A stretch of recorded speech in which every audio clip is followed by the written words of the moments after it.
right, welcome to the Real Estate Marketing Podcast. My name is Jerome Lewis. I'm your host for today. The Real Estate Marketing Podcast is a podcast where we talk marketing, tech, business, and leadership. We talk these things for real estate agents, real estate investors, and real estate entrepreneurs. The Real Estate Marketing Podcast is a podcast that has two purposes. Purpose number one, to educate and inform our audience and listeners. Purpose number two, Joel, to spotlight you, your business, your service, or your product in a way that provides value to you, including market exposure and content creation. With that, we have a very special guest, Joel Kraut. Joel Kraut has over 20 years experience structuring commercial real estate loans, specializing in hard-to-finance specialty niche market segment products, hotels, gas stations, car wash, oil change, self-storage facilities, and construction loans. His experience as an owner, a broker, and a direct lender affords him the ability to bring the best structure arrangements possible to his clients. As a past developer and builder here in New Jersey, Mr. Kraut has a wealth of information to share with his clients in the subdivision, approval, and regulatory processes. Additionally, Mr. Kraut is considered one of the experts in gas financing in the tri-state marketplace with significant experience in the environmental arena as it relates to specialty use properties. Joel, I'm excited that you're here. Welcome to the show. Jerome, thanks a lot for having me. Absolutely. So I'm glad that we're finally doing this. Joel, we just read your bio. Could you please tell us in your own words, tell us your story and how you got into real estate? I actually got into real estate by reading. I used to commute on my way to the stock exchanges. I was a trader on Wall Street. And every day, I'd read on the bus or the train, and there was a recurring theme.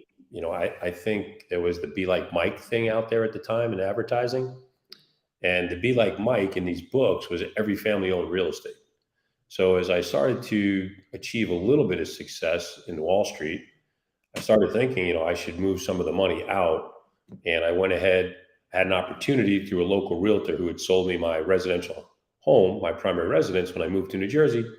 She had a deal fall apart in, I think, 1996, a little condo, nothing exciting, but I had never bought a investment property to date. So for me, it was a big deal. It was my first one. She called me up and asked me if I'd help. And I think we spent $72,000 or $75,000 on the condo for the first time. So that was my start in 96. That's really how I got started, just reading books. I remember famous family after famous family, they had this big real estate push, real estate. I'm like, my family had never really talked to me about that at all. My dad was always a stock market kind of guy, but that's from reading the Post, not really from participating a lot. So, got it. Are there any books that jump out to you in particular? I know you read a lot, but is there any specific books that was like, you know what, this is it?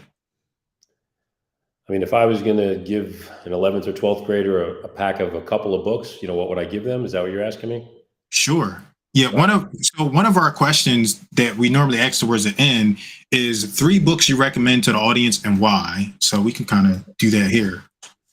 I mean, for me, a lot of my business friends, the Rich Dad, Poor Dad, the Think and Grow Rich, making you and enabling you to look at things differently than probably how you were brought up in your own house or environment if you didn't have a really stable one, but enabling you to slow yourself down and start to look at what's possible if you don't think like they just taught you in school, right? And then there was a book, I think a mutual friend of ours, David Tran, got me to read, The 5 a.m. Club.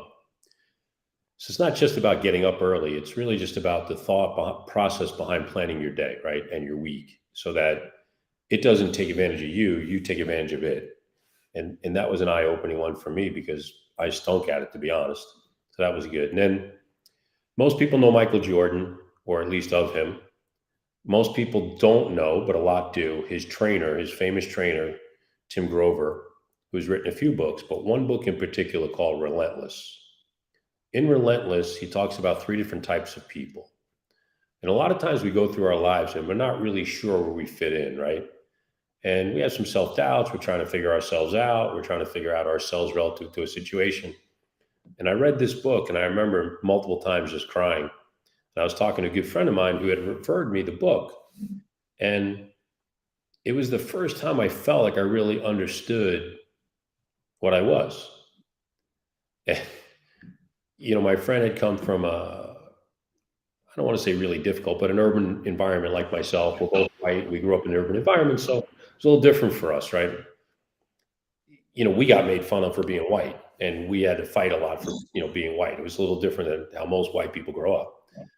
But this book began to show you as you move through your life, the way you conducted yourself, how you handled situations, and where you fit in that role. And it really was eye-opening for me. It was a very emotional read. It's 220 pages. You could read it in one afternoon, but figuring out that you're a cleaner and what that means and how you relay that and implement that in your life was very emotional for me. Thank you. He's related it through Michael Jordan and Kobe and a little bit of Charles Barkley thrown in for entertainment value too. But, mostly you're reading about the preparation work that these people did and the mindset they have. It's just unbelievable, beginning to. Thank you. I just learned about Tim Grover this year, and I appreciate his philosophies. I start watching some of his videos and stuff, so I like him a lot. Really moving some of the stuff. So, all right. So Joel, like today, before we got here, we talked about like 5 things people have to understand to be successful. And we're making this about real estate, but I think this is about life in general. Right. So I'm just going to go down the list and have you address some of these things. The first one is what you said is probably the most important. Is like people have like a lot of noise in their head. So you have like some philosophies and some input on how to get that stuff under control, the fear, self-doubt, negative experiences. So can you talk about that? I mean, for me, traveling around the country has been amazing and eye-opening. But one of the things that's been very consistent, no matter where we've gone, what type of community we've been in, either rural, suburban, urban, so many people have grown up in American school systems. And they start us all out from these double Fs, right? Fear and failure. You took a test your own, you didn't do as well as you hoped. The teacher just announced that you're a failure in the room and you should be afraid of the next test coming up in 3 days. Is that really how we want to start people at 10, 12, and 14 years old? I mean, that's insane. But unfortunately, some people never get through that. It permeates into the next 6, 10, 12, 14 years of their development stage. And that's what they're left with. They actually believe that. Somebody, not to make fun of any teacher or professor, but somebody making a modest, normal income has now determined their fate. That's insane to me, right? I just find that reprehensible and shouldn't be part of our educational system. So out here in the real world, we're trying to help people slow that down a little. A lot of people have had a hard time transitioning from one field into another, and they don't really ever slow themselves down to think about the qualities, the positive qualities that they had in their existing roles and how they can relate that and transfer it over to the new ones. People often say to me, well, I don't have any experience. And I'll ask them some questions. And like, yeah, well, I did this and I did that and I did this and I did that. Well, those are experiences. They might not be exactly the experience of building a house, but that project management role you just had and managing 5 people and having payrolls and having budgets, those are all integral parts of being successful in the real estate world. Oh, I never really thought of it that way. Or someone just said to me, you have no experience. And helping them see that for themselves, you can almost feel the light bulbs go off sometimes and how much better they feel about themselves as they're going to go attack this new role. I think that's really important. The mentors out there, the coaches, whatever they're called, they need to help people slow down for a minute and see that so they can help get rid of some of that negativity that might be in their heads. You just got laid off from a job, a company downsized, a company merged with another company. All of a sudden you're gone because they have somebody else more senior from the other company in the same role. It didn't make you a bad person all of a sudden. You didn't get stupid, right? But that's how you feel because of the environment that you're in. So we need to help people step out of that and recreate the positive scenario that they need to work through and start to believe in themselves so that they can move forward positively. I think that's crucial, and not enough people help people with that. So I agree.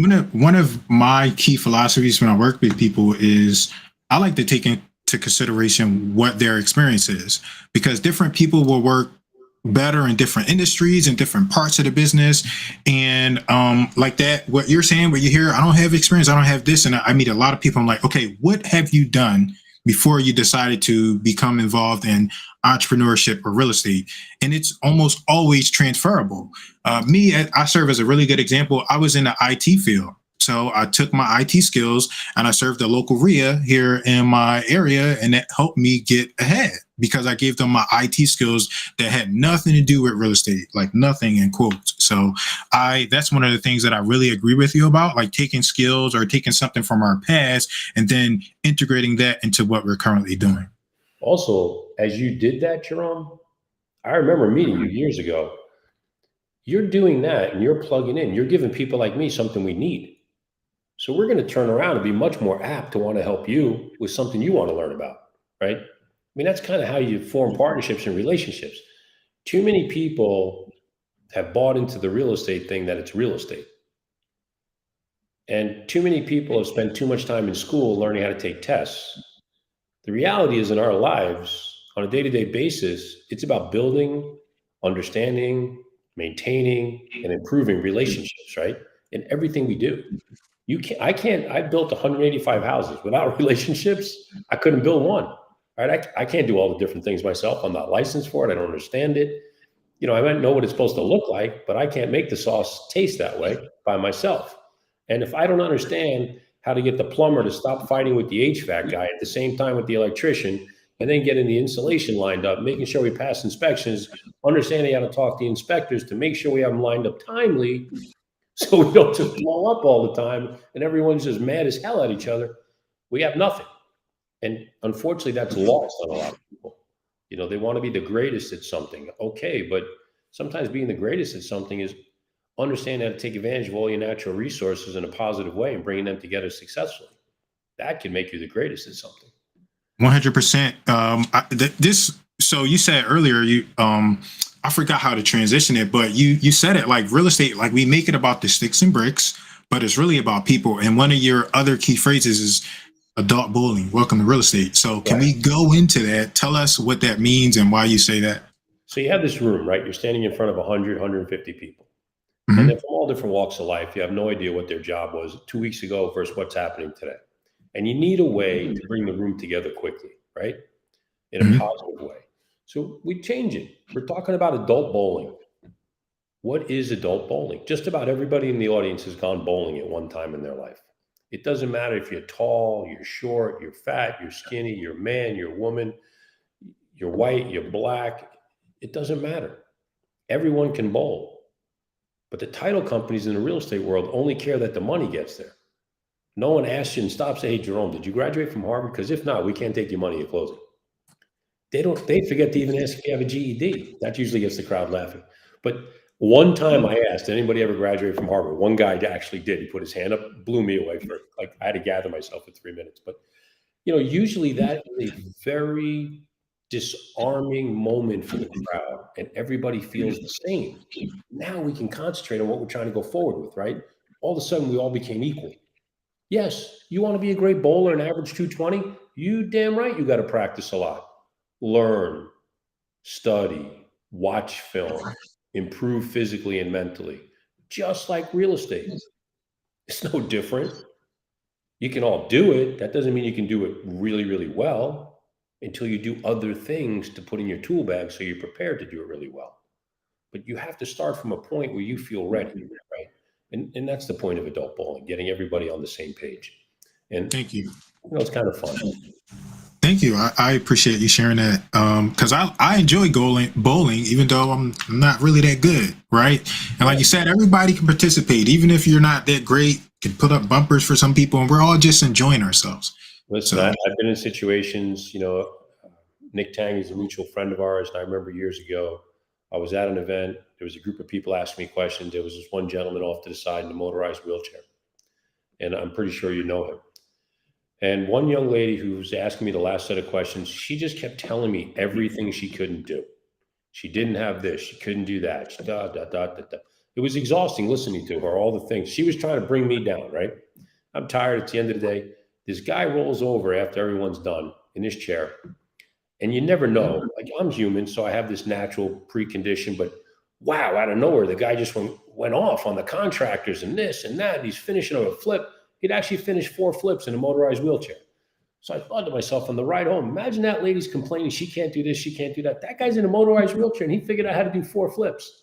Right. I get somebody at Bigger Pockets who's doing 10 deals a week. 10 deals a month in Ohio out of his motorized wheelchair, living 800 miles or 1,000 miles away from Ohio. So for people who keep telling me what they can't do, they need to get the noise out of their head and find an environment that can help them in a positive way begin to see what they can accomplish. Because there are people doing incredible things out there. And you can be that person. That person in the wheelchair didn't go to Harvard. They don't have some skill that's magically delicious and changes everything overnight. They are figuring out how to do the work, how to learn, and how to partner with people. These are basic parts of building relationships like we just talked about a couple minutes ago. They're good at it, though. They put the effort in. It's no shock. Thank you. Thank you, Joel. So our next point, 7 steps to freedom. All right. And then we have a subtitle, which is what I really identify with. The subtitle is Not Everyone Can Relate to $10 million deals. So tell us what those 7 steps to freedom are, and tell us, why we like that philosophy on most people can't relate to the $10 million deals. Absolutely. Right? So back in the late 1990s, I started my career. In the early 2000s, I met a guy along the trail named Russ Whitney. And Russ went on to amazing heights in the real estate world. Most people know him through his sale of his company to Robert Kawasaki for $600 million. Russ owned the first publicly traded real estate educational system called the Wealth Intelligent Academy, and Trump and Kawasaki bought it for $600 million. And most people know where Cape Coral, Florida is, and he pretty much developed it. And I just happened to have an opportunity to be in Cape Coral, so it was kind of interesting. Anyway, fast forward. One of the things they did well was engage their audiences. When they had the people out selling classes in front of the groups and speaking to 100 people on that free weekend seminar. But one thing I liked that they did well, a lot of times when I'm at different events and some great syndicator or owner of a lot of properties jumps up and talks about the last 1,500 properties he just bought in the last year. And, we talked about earlier off camera, like all of a sudden 98% of the audience just mentally left because they didn't do that. They don't understand how to do it. So I like to change the dynamic. I like to talk about what Russ taught me way back when as the 7 steps to freedom. You buy 1 house a year for 7 years. 1. People can get their arms around 1. Then if you still have a W-2, I hope you still do, instead of amortizing it down over 30 years, I'd like you to amortize it down over 20, not living off the extra cash flow right now. And then you can imagine you're starting at 30 years old, and for your 50th birthday, you give yourself this unbelievable gift, a free and clear house that's income producing, that's gone up a lot in value, and it's free and clear. And you give yourself that same gift for 7 years. Well, if you just threw out average numbers and you thought about buying houses at $150,000 in the Midwest, and 20 years later, they're worth 300, not a big stretch. We're talking about 20 years for them to double once. Shouldn't be wow. And now, if you own 7 of them at 300,000, it's $2.1 million of real estate you now own free and clear, while you worked your $48,000 to $85,000 W-2. You can get a loan from an idiot like me who will give you a loan very simply. You can take out let's just use 70%, and you take out roughly 1.5 million. You can put it in your account, 100% non-taxed, right? Because it's debt. It's good debt, but it's debt. Your tenants will start immediately going back to work for you, paying it down through amortization and the rent collection. You can now, if you wanted to, you could divide the money up, start to live off it each year. You could reinvest it. You could lend it out and make a return on it. So that real estate over that 20-year period, that really simple strategy, just buying 1 house a year for 20 years, has now given you the rest of your life free while someone else paid it off for you. So that's usually a strategy for all the people in the audience who are overwhelmed with, somebody just bought a 182 unit multifamily complex for $18 million in Dallas, or, those things are just hard for normal people to get around. But, I was recently in Vero Beach, Florida. I was down at Fort Myers Beach. I was in Orlando. It's not hard to envision buying 1 house in those areas 1 time per year. Yes, of course, Jerome, I want you to get really good at the strategy. and advance that to one every 6 months or one every 4 months. Yes, we want to help you with that. But you just came out of the post office after 22 years of service. You have a full pension. You have some money, not tons, but you have some. You could figure out how to buy one a year at your 48th birthday. And 68, you still have a long trajectory, and you can prepare it through more fancy, terminology like trusts and things to prepare that for your children and leave legacy, like the thing we all talk about, right? Financial freedom, legacy for the kids. You can start to really see how that works as a normal layperson, right? People who are making $85,000, $120,000 a year are not usually buying, some, but not most, are buying 185 unit apartment complexes. Right. See themselves buying one house each year or every 6 months. They can figure that out. We can help them. People like us can help them with that. And it's not overwhelming. It actually helps them calm down and feel better about themselves, which I think is really crucial, right? I want them to leave when we're done in an hour, 2 hours, 3 hours, feeling good about themselves, what they're capable of, not what they can't do. And I want to get them out of that mode. And breaking things down to simple basics like this helps. I've had people all the time tell me, I really appreciate the simple approach. I feel better about that. I could do that. And that's the whole purpose of it, right? You're trying to get people to that point where they can go execute successfully and feel good about themselves. Without doing that, we're not doing the right thing for people. Thank you. So our next point talks about mentorship and coaching. I want to talk about that, but I want to get some things out of the way first. So one of the things about Joel is that he's active and he's involved. He attends the RIAs, he attends vendors events, and you have lenders that just lend you money, and a lot of people call them loan sharks and blah, blah, blah. But one of the things that I appreciate about Joel and his company is the fact that they don't just lend, they also offer you guidance when they lend properties or when you're buying a property. So Joel, for you, I would like you to talk about mentorship and coaching along the way and like how that would look for someone that's trying to get involved in real estate. Does that make sense? Like using what you're doing, your company, and how you help them fund deals. Well, I think it's really important. I went through the crash in 08, really started in 07, right?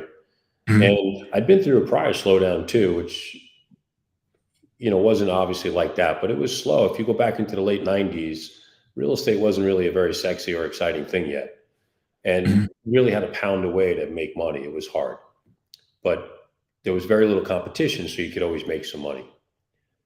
But I think, the opportunity to be able to take your experience and help people look and analyze a job and make sure they understand how a renovation budget really works, not just what the boot camp taught them. Yes, we don't put that into emails. That's true. Because you're teaching people how the street works, right? How the real world works, right? You need to front load your demo, your budget, right? So that you have money throughout your whole job. But most of the lenders out there have never actually owned or operated real estate or renovated or built, such they don't really understand that. We're trying to help when I meet Jerome and other people like you that are starting out, we're trying to help them understand how that should work so that the whole job works better and smoother for them. Yes, I understand I'm giving them some tips that maybe they shouldn't have to their more experience in the industry, but quite frankly, they're taking our money out there and I need them to be successful. I want to help set them up properly to be successful, not to end up fighting with them in month 2 and 3. That's not the job here. So, again, we're trying to help people understand how the real world works as it relates to real estate. Now, I just turned 60. You're sitting in an audience, you're speaking to them, and there's a whole bunch of 21 to 28-year-olds.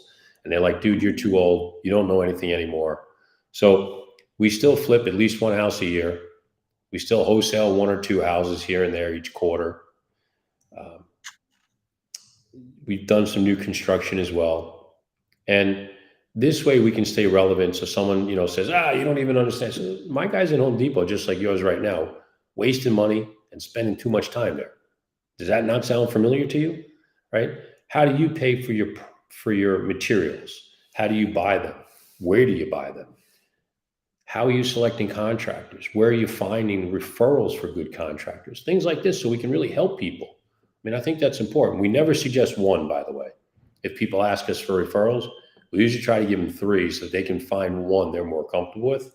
I never want to be blamed for, hey, you said use your guy. He's not my guy or woman. There's three people to choose from. We've seen them execute for a number of people, or we've lent them money to go build themselves, and they've executed the projects. And those are people we feel more comfortable introducing you to. But you're free to do the job yourself and run the job yourself and select people. We just try to help in that regard. So we're trying to use our real world experience. I mean, I built 185 houses, 60 townhomes, and just finished my 111th flip. So it's not that big next to a lot of people. That's true. But it gives you enough breadth of experience to be able to help people with it. That is true as well. And I think that's really important. Thank you.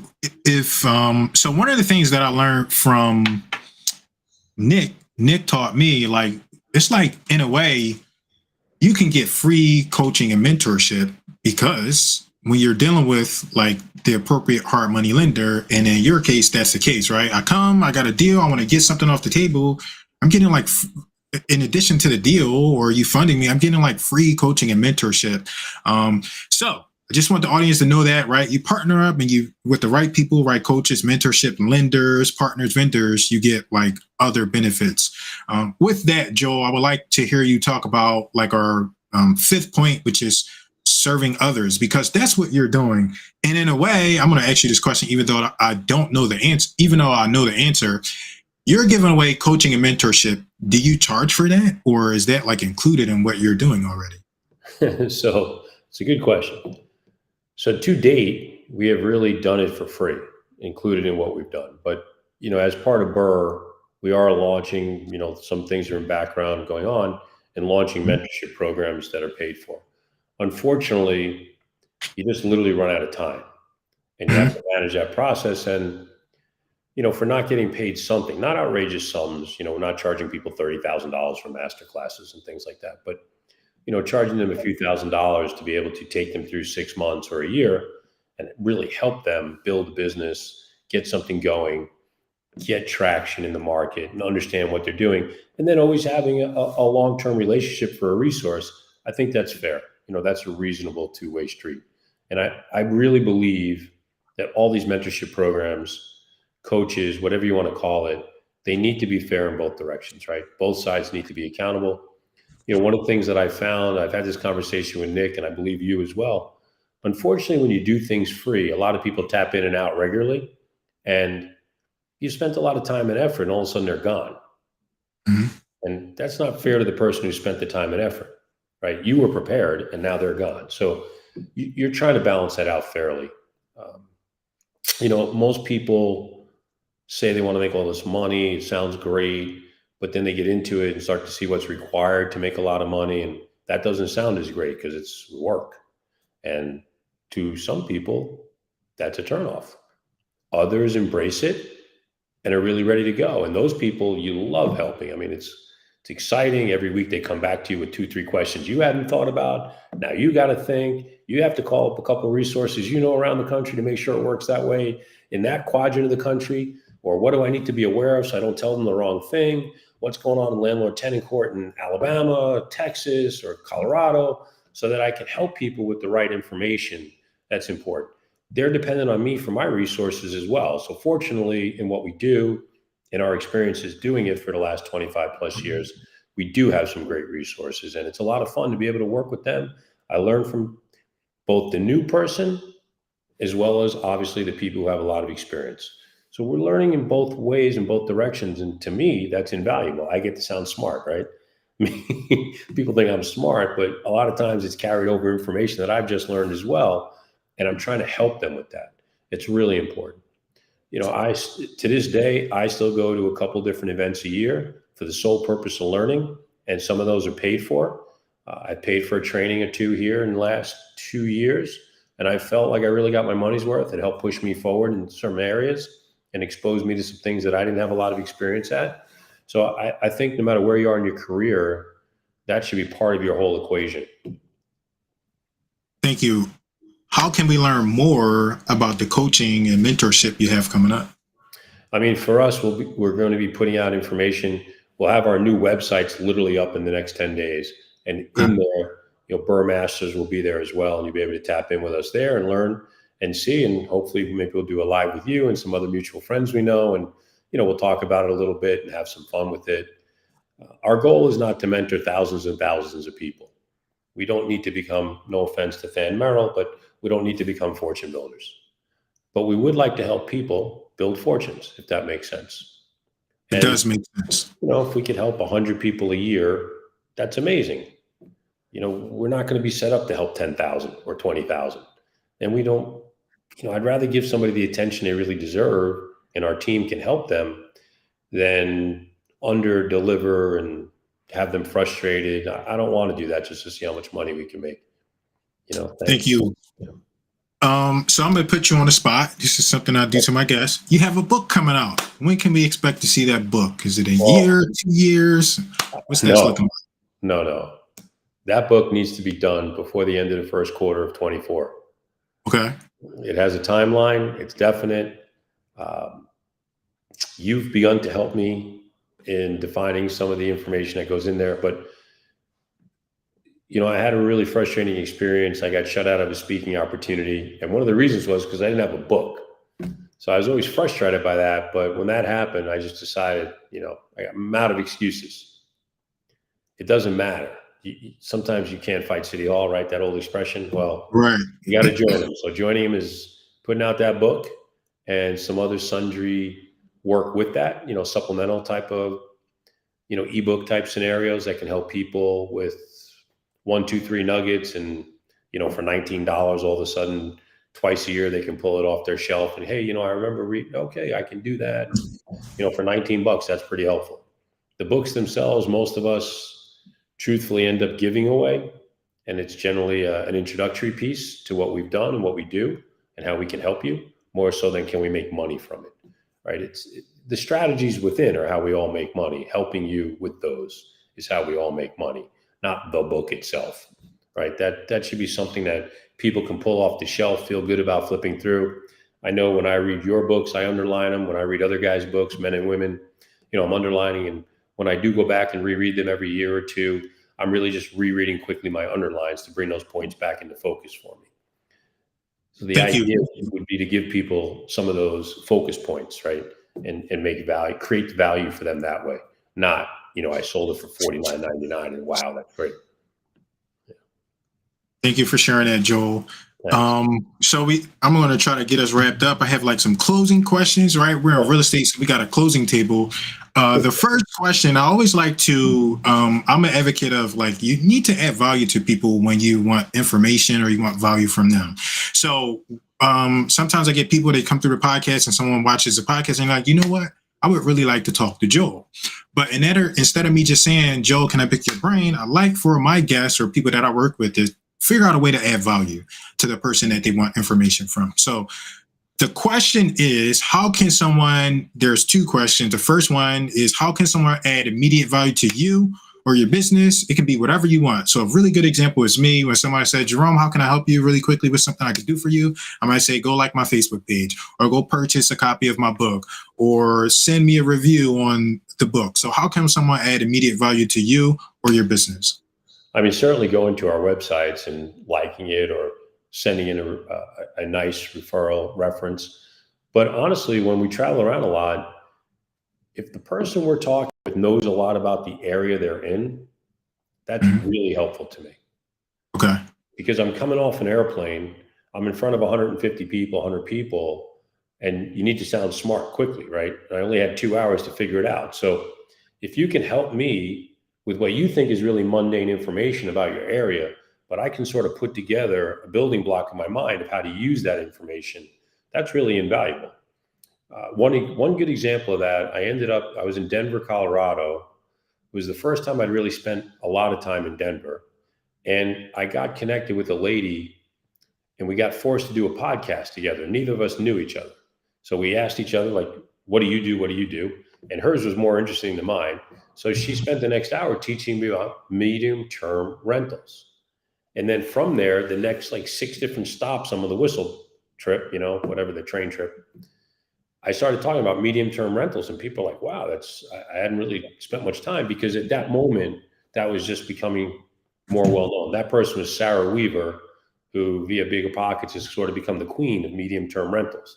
At the time, though, I didn't know that, but we became friendly, and we've stayed friends and done some work together. And she is one of the, well-known people for that industry and space. And she also carries the distinction of literally being a nomad from around the world, traveling all the time and doing it from afar. So it was very interesting. I learned a lot, but it made me sound so much smarter as I continue to travel the next few years.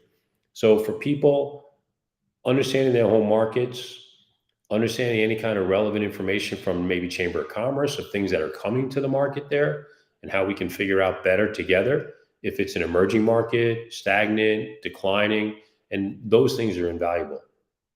Thank you. How can someone add long-term value to you or your business? Well, we have a lot of partnerships with a lot of people around the country. We're happy to establish those, and we never know who people know. Some people are able to create networks within their own friends and real estate networks where we're doing 1 loan a month with them from their group, or some as many as 10. So that is a great opportunity as well. And we're thrilled to have those opportunities, just like all lenders, to pay people to refer people in, and build those teams. And the relationships are crucial. People feeling comfortable that you're really going to be able to support them in the middle of the night and over the weekends and over the long term. Excellent. How can we learn more about what you do? How can we learn more about Joel and Burr Lending? So I think the easiest thing to do is just to tap in with us on Instagram at Burr with 4 R's .loans. My personal page is Joel Burr, but my information is pretty much everywhere, and it's all over the internet. My phone number direct is 732-598-0351. And as you know, I was on with Janelle and got a call from a gentleman from Jamaica. I was all excited. I asked him what street he lived on, and he started laughing. It never even dawned on me they'd be from the island of Jamaica. So, the social media world's opened up such lanes that I had never even thought of. I mean, Instagram for me has been a whole new world. I joined about 15 months ago. A gentleman helped me get started. Hopefully, with Jerome's help, we can get a lot more sophisticated there. But, those opportunities to touch people and reach people and interact are amazing. And for us, my family, 2 of my kids sort of help and run a company. It's been an amazing opportunity for us to meet people and grow and just enjoy that. We're very thankful. All right, so we have one more segment, and that's usually people shut down their podcast with like a closing statement. I don't do a statement. I do one closing word. So if you could close us out with one word, no explanation, what word would that be? Mental strength. That's 2 words. Strength. Strength. All right, Joel, thank you so much for your time. I appreciate you beyond measure. I'm glad we finally got this done. And I'll see you again at 4 o'clock today, right? Yes, sir. All right, Joel, thank you so much. All kidding aside, I appreciate the opportunity to be on with you. I've watched you grow tremendously over the last 7 or 8 years as well. So it's really cool to do this with you. Thank you. Thank you, Joel. Thank you so much. Thanks, Jerome. All right, have a great day. All right, Bye. likewise. Bye.